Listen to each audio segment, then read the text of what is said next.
ఏదో తేడాగా ఉందండి. మధ్యాహ్నం 2 గంటలకి వాతావరణం మొత్తం మారిపోయింది. ఫుల్ గాలి, ఇంకా మబ్బులు వచ్చేసినాయి. ఆ తర్వాత భారీ వర్షం.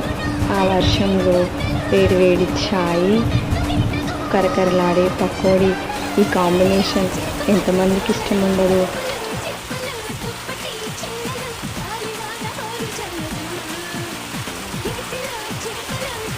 మరి ఇంకెందుకు టైం వేస్ట్, చాయ్ పెట్టేసి పకోడీ కూడా చేద్దాం పదండి.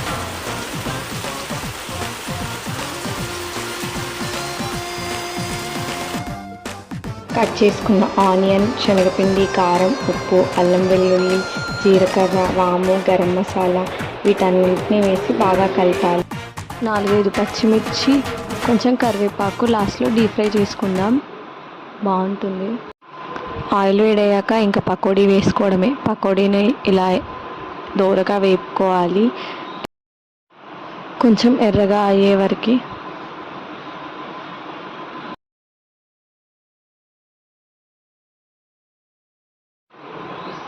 పకోడీ వేయడం అయితే అయిపోయింది. లాస్ట్లో 4-5 పచ్చిమిర్చి, కొంచెం కరివేపాకుని డీప్ ఫ్రై చేసుకోవాలి.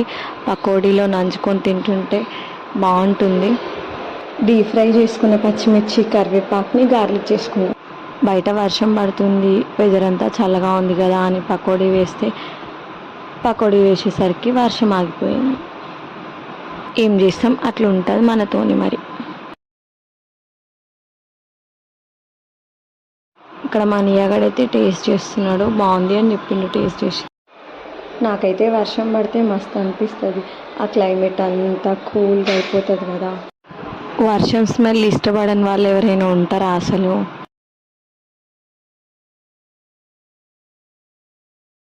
వీడియో నచ్చితే సబ్స్క్రైబ్ చేసుకోవడం మర్చిపోకండి. అలాగే వెళ్తూ వెళ్తూ ఓ లైక్ వేసి వెళ్ళండి.